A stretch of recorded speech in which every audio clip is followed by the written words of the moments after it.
La femme nous regarde. Ses cheveux sont blonds roux. Ils sont ornés d'un grand motif rose, ruban ou fleur.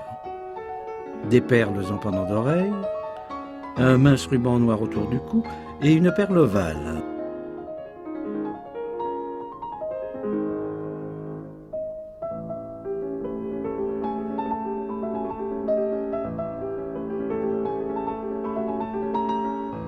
Au poignet droit, un bracelet d'or martelé, un médaillon en pendentif. Du bout des doigts, la femme retient un grand châle de soie à motifs floraux étalé sous elle.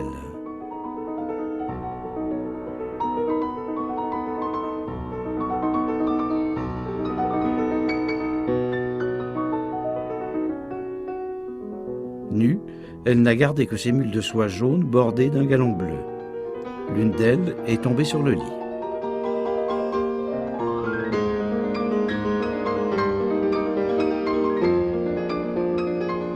Vêtue d'une robe rose à encolure blanche, coiffée d'un madras, une servante noire est penchée vers la femme.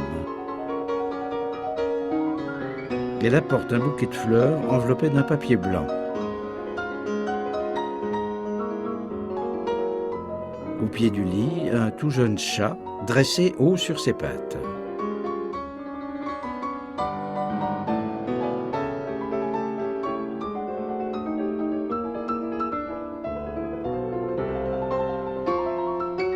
La paume gauche de la femme est plaquée sur son ventre, les doigts reposant sur la cuisse droite.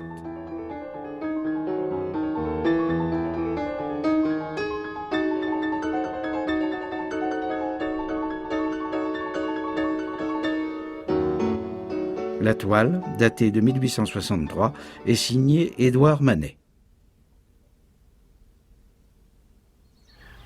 Un ami de Manet, Antonin Proust, raconte: Nous étions un dimanche à Argenteuil, étendus sur la rive. Des femmes se baignaient. Manet avait l'œil fixé sur la chair des femmes qui sortaient de l'eau. Il paraît qu'il faut que je fasse un nu. Eh bien, je vais leur en faire un nu.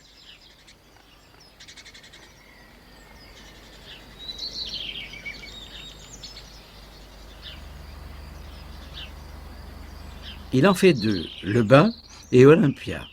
Le bain, rebaptisé plus tard le déjeuner sur l'herbe, a pour origine à la fois le concert champêtre de Titien, alors attribué à Giorgione, et une gravure de Marc-Antonio Raimondi, d'après le jugement de Paris de Raphaël.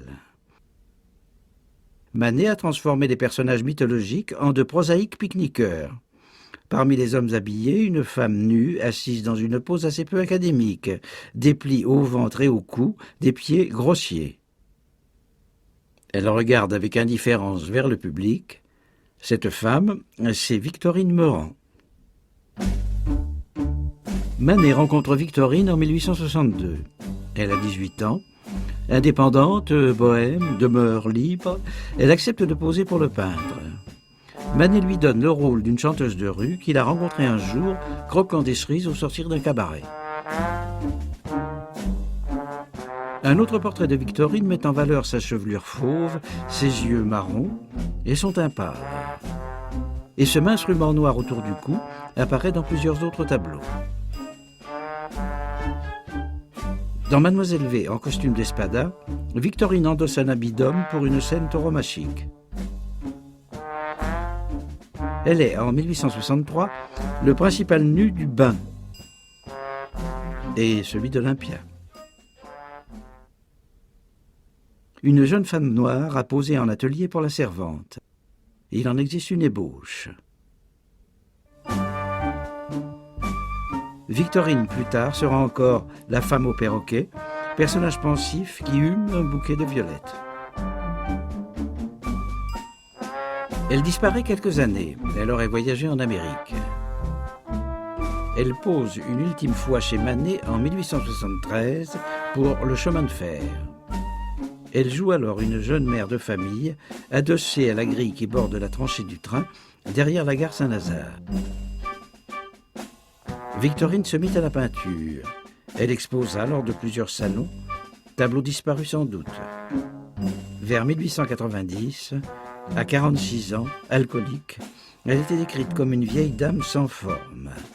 Ensuite, on perd sa trace. Manet a dû être séduit par la mobilité du visage de Victorine, et aussi par sa tranquille impudeur, qui lui offrit les deux nus les plus scandaleux de son temps. Pour tout peintre, le seul moyen d'être reconnu est le salon. Les membres du jury votent à main levée devant les tableaux présentés par des commissionnaires. En avril 1863, le jury ne retient qu'à peine la moitié des 5000 œuvres présentées. Colère des peintres, remous, l'empereur Napoléon III propose qu'une annexe accueille les peintres refusés. Parmi ceux-ci, Whistler, Pissarro ou Yankin. Au Salon des refusés figurent 2 tableaux de Manet à thème espagnol. Jeune homme en costume de majo, Mademoiselle V en costume d'espada, et aussi Le Bain. Le Bain ne suscite que fureur et sarcasme. À 31 ans, Manet devient célèbre. Le second nu aurait été peint aussitôt après Le Bain, au moment du scandale. Mais Manet ne présente sa toile au salon que 2 ans plus tard, en 1865, avec un Christ aux outrages. Le jury, voulant sans doute défier l'obstination du peintre, accepte les 2 tableaux. Manet présente son nu sous le titre d'Olympia. Dans le catalogue, comme sur le cartel, il fait imprimer la première strophe d'un poème de son ami Zacharias Struck, Olympia, la fille des îles. Délicieuse à voir, l'auguste jeune fille en qui la flamme veille. L'auguste jeune fille qualifiant ce nu offert et arrogant fait rire. Critiques et caricaturistes se déchaînent. Cette brune rousse est d'une laideur accomplie. Sa face est stupide, sa peau cadavérique. Le modèle nu. La foule se presse comme à la morgue devant l'Olympia faisandée et l'humble ecce homo de Monsieur Le blanc, Manet. le noir, le rouge, le vert font un vacarme affreux. Monsieur Manet ne nous en voudra pas si nous avons ri comme des bossus devant son Olympia. La violence des réactions, une 60aine d'articles dont seulement 4 favorables, pousse à s'interroger sur la façon dont le tableau a pu être perçu.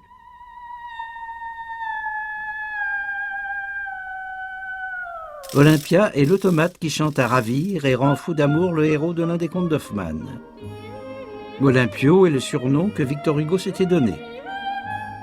Olympia, portrait d'une femme nue et palpable, pourrait être un manifeste réaliste contre le romantisme vaporeux. Le nom évoque l'Olympe et induit une distance ironique avec les corps des déesses antiques.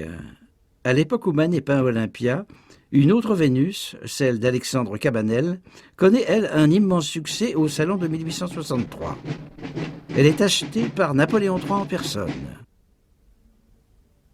Elle a les bras étirés pour faire saillir les seins, les aisselles glabres, les cheveux exagérément longs, le corps arqué pour mieux dessiner la hanche et aplatir le ventre, les cuisses serrées pour casser le pubis, les jambes longues, enfin les pieds cambrés dans l'axe de la jambe pour ne pas créer de rupture de la ligne. Un nu à la pose académique bien codifié. Chez Olympia, au contraire, les jambes courtes, le ventre rond, les hanches peu marquées, les mains fortes, la ligne grise partant du nombril, la pâleur du tétin, le du verrou de l'aisselle, la minceur fragile des épaules, le cou un peu épais, le visage carré aux lèvres blêmes et au menton pointu. Tous ces traits qui ne répondent à aucun canon classique sont ceux d'une femme réelle, et ce fut une des raisons du scandale.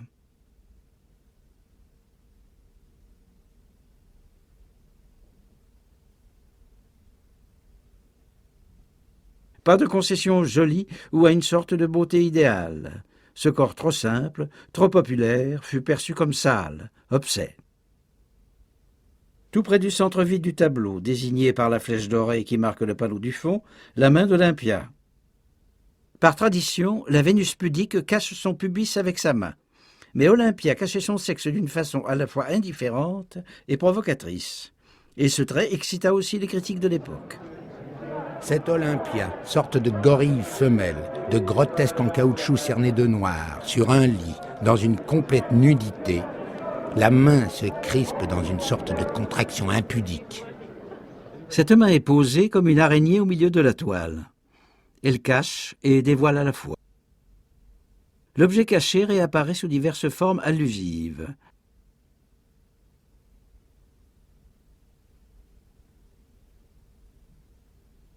Le bouquet, symbole du troc amoureux. le ruban noir si facile à dénouer, le ruban rose que certains ont pris pour une orchidée, fleur aux formes sexuelles. En évoquant un autre tableau de Manet, Lola de Valence, Baudelaire avait lui aussi fait scandale en parlant d'un bijou rose et noir. Et en effet, plutôt que le médiocre poème d'Astruc, Olympia évoque les fleurs du mal, condamnées 6 ans plus tôt par le tribunal. La très chère était nue, et connaissant mon cœur, elle n'avait gardé que ses bijoux sonores. Comme Baudelaire, Manet est fasciné par les chats. Il les dessine. J'eusse aimé vivre auprès d'une jeune géante, comme au pied d'une reine, un chat voluptueux. Traité lui-même de façon caricaturale, le chat d'Olympia a stimulé les caricaturistes. C'est la Vénus au chat noir.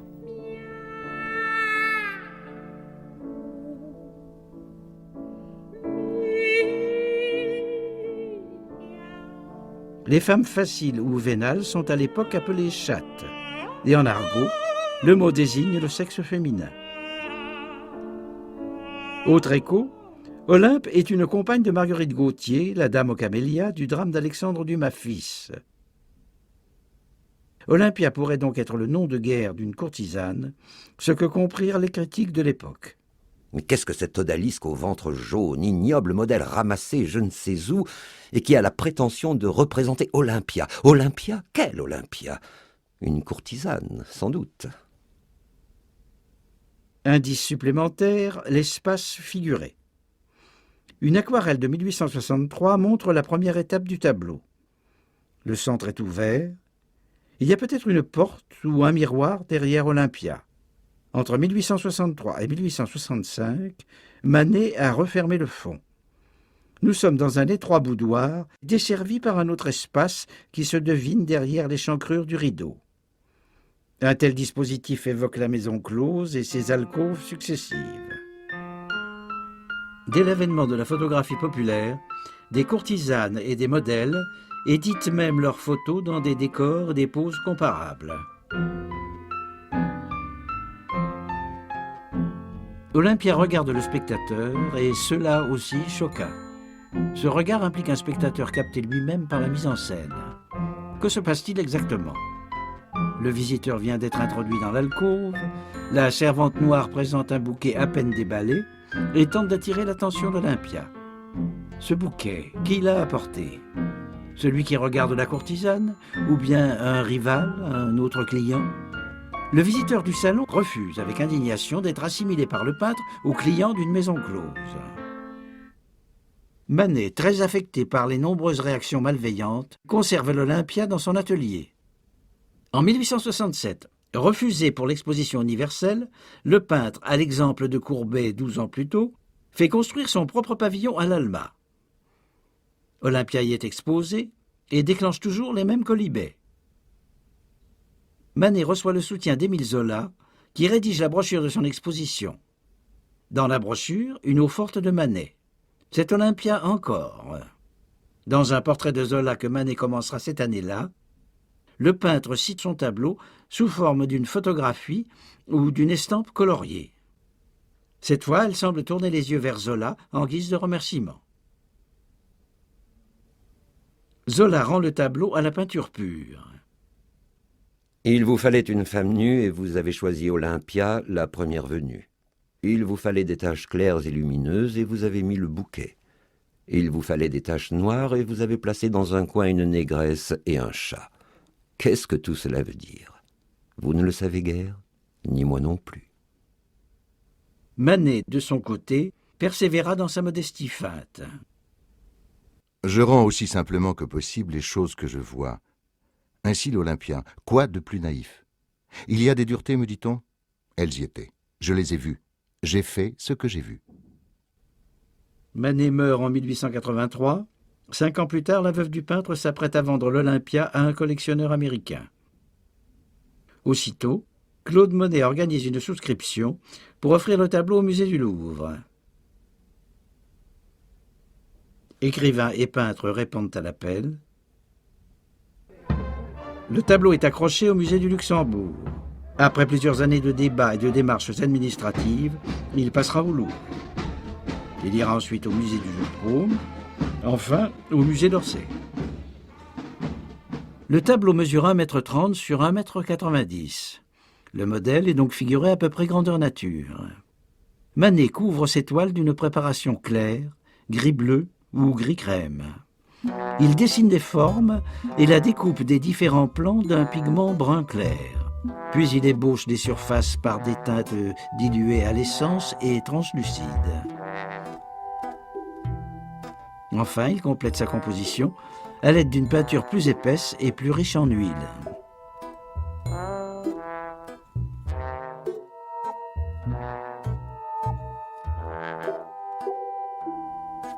Dans l'Olympia, Manet utilise 3 manières.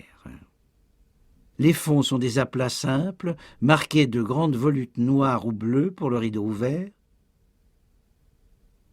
parsemés de motifs floraux en losange pour la tapisserie brun foncé. Autre manière, la touche allusive. Manet a observé l'infante de Velázquez au Louvre. Même coup de brosse dans l'Olympia, pour le ruban et plusieurs détails.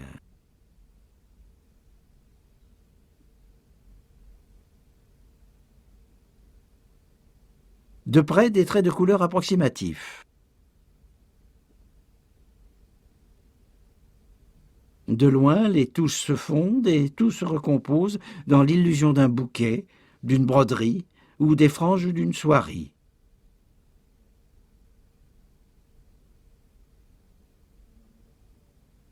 La radiographie du tableau permet d'en comprendre la structure. De grosses brosses souples ont ponctué les pans liés ou déliés du drap.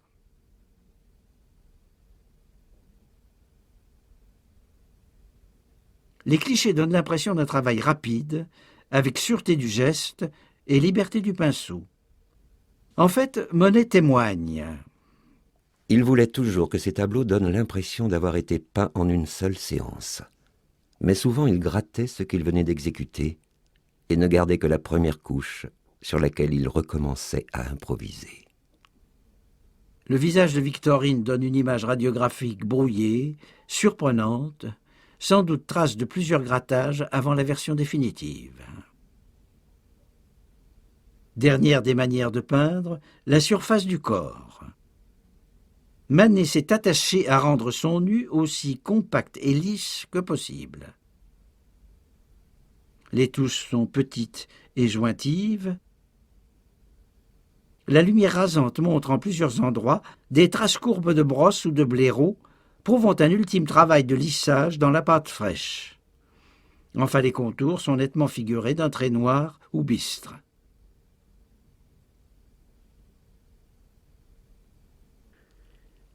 Manet utilise à cette époque une large gamme de pigments, mais il les mélange afin d'obtenir un nombre limité d'effets tonaux.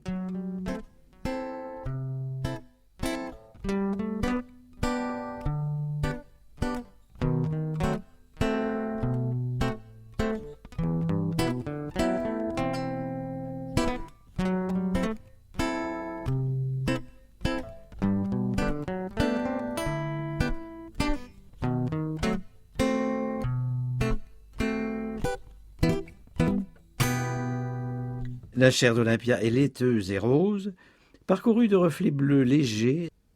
Ces teintes contrastent avec les oreillers et les draps. Les surfaces blanches sont marquées de plis et de reliefs bleuâtres, à peine tempérés çà et là par des gris plus chauds. Ton marron dense pour la servante, des reflets délicats sur les yeux et la lèvre inférieure. Le pendant d'oreille ajoute au visage un éclat lumineux ambré.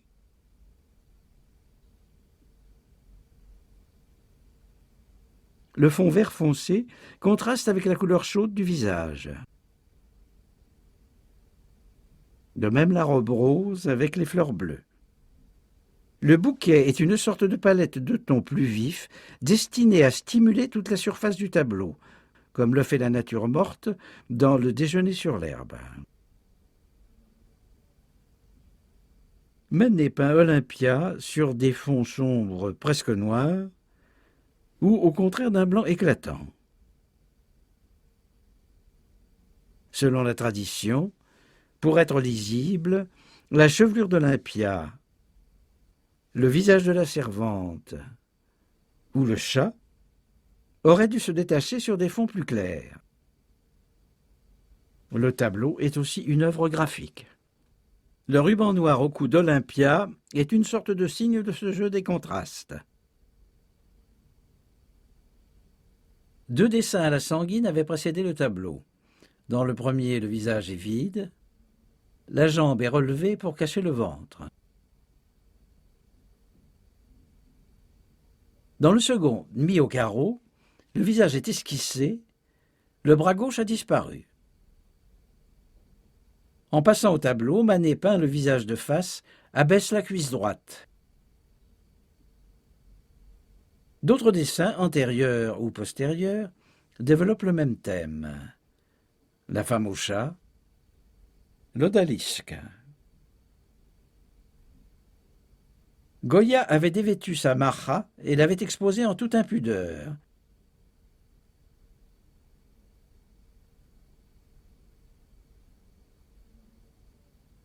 Et Manet connaît sans doute la grande odalisque d'Ingres. Mais c'est à une tradition picturale encore plus ancienne qu'il se réfère. Giorgione, au début du XVIe siècle, peint une nymphe endormie dans un paysage. Titien en reprend la forme dans sa Vénus d'Urbain. Au temps de Manet, cette allégorie d'une déesse de l'amour domestique et de la fidélité est interprétée comme le portrait d'une courtisane ou d'une favorite dans un moment d'invite nonchalante ou d'auto-érotisme. Le jeune Manet l'avait copié quelques années avant Olympia, lors d'un voyage à Florence. Manet ne dissimule pas son emprunt. Cadre serré coupant le lit, panneau à gauche qui ferme le fond, pli relevé du drap montrant les 2 matelas, 2 oreillers,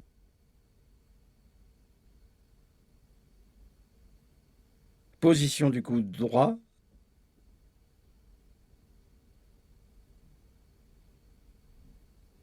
main gauche, jambes croisées. Mais Titien montre à droite une loggia ouverte sur le ciel. Un pavement de marbre induit une forte perspective vers le centre du tableau.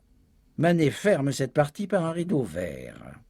Il ne garde qu'une des 2 servantes et la rapproche du lit. À la place du petit chien levé et endormi au pied de sa maîtresse, un chat dressé et aux aguets. Olympia ne tient pas un petit bouquet de roses, mais le bord d'un châle fleuri. Et c'est la servante qui présente le bouquet. Titien dominait son modèle, la surface du lit était donc visible. Le lit d'Olympia, vu de profil, annule tout effet de perspective. Cependant, 2 détails sont traités en raccourci, le bras droit et la main qui cache le ventre. Ainsi, le regard du peintre est situé à peu près à la hauteur du nombril du modèle. Manet a travaillé assis, Victorine posant sur un lit élevé. Ici encore, il rompt avec la tradition. De Titien à Goya, le regard du peintre surplombait toujours le modèle. Cézanne, dans une moderne Olympia, transcrira cette image d'idole dominante en l'élevant encore plus. Picasso, dans un dessin, allonge la servante et prend place lui-même à côté du lit. Giorgione, Titien, Goya, Manet, Cézanne, Picasso. Il y a là comme l'indice d'une transmission secrète entre peintres. Lors de son apprentissage, le jeune Manet avait copié au Louvre la Vénus du Pardo de Titien ou la Barque de Dante de Delacroix. Plus tard, il abandonne ses exercices scolaires. Les Majas au balcon de Goya inspire son propre balcon. Le dress des maillots, l'exécution de Maximilien. Il invente de véritables répliques modernes d'œuvres anciennes, un nouveau langage pictural. Mais le dialogue ne s'établit pas seulement avec la peinture du passé. Lorsque, 2 ans après le bain, son ami Monet peint son Déjeuner sur l'herbe, composé lui en pleine nature, Manet, qui s'estime le maître de la nouvelle peinture impressionniste, rebaptise aussitôt son tableau Le Déjeuner sur l'herbe. Plus tard, Manet peint lui aussi en plein air à Argenteuil, là où l'idée d'Olympia était née, dans cette nouvelle technique des tons vifs à grandes touches disjointes qu'il avait lui-même lancée. Il entre dans une histoire à l'écart de laquelle il s'était pourtant jusqu'alors tenu. Même rapport avec Courbet. Les 2 peintres s'apprécient beaucoup. Cependant, Courbet trouve Olympia plate comme une dame de pique. Il veut faire un nu vraiment sensuel, en reprenant un thème qu'il avait déjà abordé, la femme au perroquet. Manet lui répond avec sa propre femme au perroquet. C'est encore la scandaleuse Victorine Olympia, mais cette fois couverte de satin rose des pieds au cou, une façon de répliquer que l'art ne naît pas nécessairement d'un sujet provoquant. Et le chat d'Olympia ne serait-il pas lui-même une pièce de ce jeu subtil ? Il a la silhouette effarée et prudente du chat de Chardin dans l'Arrêt. Il est là, en marge du corps nu et allongé d'Olympia, comme l'autre l'est en marge du corps pendu et ouvert du grand poisson aux traits humains. Olympia pourrait être une sorte de rêve dans une histoire imaginaire de la peinture, une histoire où tous les tableaux se répondraient en une chaîne sans fin, mue par la seule nécessité d'un renouvellement perpétuel.